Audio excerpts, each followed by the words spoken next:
Assalamualaikum guys, I hope you all will be fine. Welcome back to my YouTube channel Quick Learning with Noor. Today we are going to discuss a short story The Overcoat by Nikolai Gogol. इस short story की setting Saint Petersburg in Russia में रखी गई है. So first of all we will talk about Nikolai गोगोल.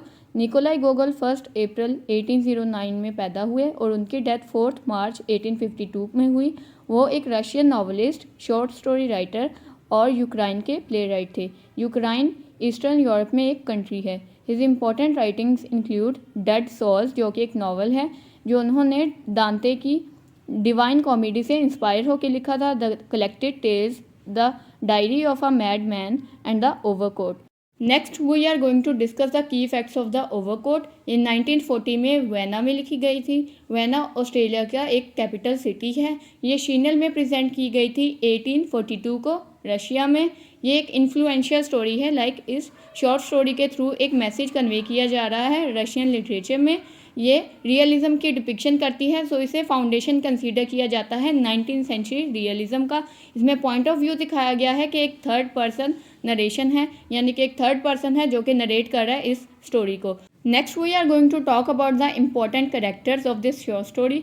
The first one is Akaky Akakievich Bashmachkin. ये एक ही बंदे का नाम है, तो आप लोगों ने स्पेलिंग अच्छे से याद करने हैं. ये एक कॉपिस्ट है ब्यूरोक्रेटिक डिपार्टमेंट में और ये हाईली क्रिटिसाइज किया जाता है अपनी लोअर क्लास की वजह से. ये बहुत ज़्यादा गरीब फैमिली से बिलोंग करता है. ये बशमैकिन इसका फैमिली नेम है, यानी इसका मतलब होता है शूज़, यानी इसकी सारी फैमिली बहुत ज़्यादा पुअर थी. Protagonist but anti hero. Anti hero उसको कहते हैं जिसमें हीरो की कोई क्वालिटी ना पाई जाती हो. अकाके जो है वो मेन कैरेक्टर तो है इस स्टोरी का, मगर इसमें हीरो वाली कोई भी क्वालिटी नहीं पाई जाती. His mother titled him Bashmak. Bashmak means shoe. So इसकी मदर ये कंसीडर करती हैं कि ये बहुत ज़्यादा इरिस्पॉन्सिबल बंदा है, तो ये ज़िंदगी में जहाँ पर भी जाएगा इसको जलील होना पड़ेगा, इसको धक्के खाने पड़ेंगे. Next one is Petrovich. Petrovich Akaky का टेलर है और अकेकी का न्यू ओवरकोट भी यही सीकर देता है. ये हाफ ब्लाइंड है, यानी कि इसे अच्छे से नज़र नहीं आता, इस वजह से ये सिलाइयाँ भी गलत लगा देता है. और ये अल्कोहलिज्म का बहुत ज़्यादा एडिक्टेड है, तो ये सबकॉन्शियस कंडीशन में रहता है, इसको खुद नहीं पता होता कि ये क्या कर रहा है. Next character is important person. इसको एज सच कोई नेम नहीं दिया गया, तो इसको स्टोरी में सब इम्पॉर्टेंट पर्सन ही कहते हैं. ये एक करप्ट पर्सन है. ये पुअर्स के साथ बहुत रूड बिहेवियर रखता है और इसको बहुत ज़्यादा प्राउड है अपनी हाई स्टेटस या हाई क्लास पर. अपनी पोजीशन का बहुत ज़्यादा गलत इस्तेमाल करता है और ये कभी भी दूसरे लोगों की मदद करने की कोशिश नहीं करता. अकेकी भी जब इसके पास अपने लॉस्ट ओवरकोट की न्यूज़ लेकर आता है और इससे हेल्प डिमांड करता है, तो ये उसको बहुत ज़्यादा क्रिटिसाइज करता है और उसकी हेल्प भी नहीं करता. Next we are going to discuss the plot summary and important quotations of the Overcoat. So Overcoat story start होती है अकेकी अकेकेविच से. वो ब्यूरोक्रेटिक डिपार्टमेंट में एक बहुत छोटे रैंक पर जॉब करता है, मगर वो अपनी जॉब से बहुत ज़्यादा कंसर्न्ड है. वो बहुत ज़्यादा हार्ड वर्किंग है. सेंट पीटर्सबर्ग में इसकी सेटिंग रखी गई है, सो ये दिखाया गया है कि वहाँ पर सर्दी बहुत ज़्यादा होती है, तो ये ओवरकोट पहन के जाता है, मगर इसका ओवरकोट जगह जगह से फटा हुआ है. इस वजह से लोग इस पर बहुत ज़्यादा क्रिटिसाइज़ करते हैं और अकेकी उनके इस हार्श जजमेंट और क्रिटिसिज्म से बहुत ज़्यादा होपलेस हो जाता है और उसे कभी कभार बहुत ज़्यादा गुस्सा भी आता है. अकेकी फिर इस क्रिटिसिज्म से तंग आकर एक दिन अपने टेलर के पास जाता है और टेलर का नाम क्या था? पेट्रोविच. पेट्रोविच के पास जाकर कहता है कि मुझे एक न्यू ओवरकोट सिलाई करके दे दो. पेट्रोविच कहता है कि 150 रबल्स लगेंगे. ये रशिया की करेंसी है. तो वो कहता है कि मेरे पास तो इतने ज़्यादा पैसे नहीं हैं, क्योंकि अकेकी एक बहुत ज़्यादा गरीब इंसान है, इतना ज़्यादा एक्सपेंसिव ओवरकोट अफोर्ड नहीं कर सकता. तो वो उनसे रिक्वेस्ट करता है कि प्लीज़ मुझे 80 रबल्स में ही एक न्यू ओवरकोट सिलाई करके दे दो. तो वो जो हाफ ट्रंक पेट्रोविच होता है वो इसकी बात पर एग्री हो जाता है. अकेकी अकेकेविच एक पुअर पर्सन है. वो दिन रात सुबह शाम पैसे जमा करता है और वो ओवर टाइम भी लगाता है. उसका बॉस इससे इतना ज़्यादा खुश होता है कि उसे बोनस दे दिया जाता है और इस बोनस से वो बहुत ज़्यादा खुश होता है. अब 80 रबल्स वो अरेंज कर लेता है. वो फ़ौरन पेट्रोविच के साथ जाकर अपने न्यू ओवरकोट का सामान खरीद कर ले आता है. जब पेट्रोविच उसका कोट तैयार कर लेता है तो उसके घर खुद होम डिलीवरी करने आता है. उसका कोट इतना ज़्यादा खूबसूरत होता है कि उसे देखकर ऑफिस में सब लोग उसकी तारीफ़ करते हैं और वो एक पार्टी भी अरेंज करते हैं, जिस पार्टी में अकेकी को as a special guest invite किया जाता है. अकेकी जब उस पार्टी से वापस आ रहा होता है तो कुछ रॉबर्स उस पर आकर अटैक कर देते हैं और उसका कोट छीन कर ले जाते हैं। उससे तो ऐसे जैसे उसकी सारी दुनिया ही छीन ली जाती है, क्योंकि ऑफिस में सब उसके साथ इतना अच्छा बिहेव कर रहे होते हैं कि पहले उसे ऑकवर्ड फील होता है, मगर बाद में वो बहुत ज़्यादा खुश भी होता है। मगर अब उसकी सारी खुशी ख़त्म हो जाती है। अकेकी को जब रॉबर्स लूट रहे होते हैं तो ये सारा सीन एक वॉचमैन भी देखता है, मगर वो अकेकी के हक में गवाही देने से इनकार कर देता है और वो कहता है कि तुम्हें पुलिस के पास जाना चाहिए। उसकी लैंडलेडी भी उसे यही सजेस्ट करती हैं कि तुम पुलिस में जाकर रिपोर्ट कर दो। जब वो पुलिस स्टेशन जाता है तो पुलिस उस पर ही शक करना शुरू कर देती है, क्योंकि वो इतना क्लियरली बता रहा होता है कि ऐसे ऐसे हुआ, ये सब कुछ हुआ।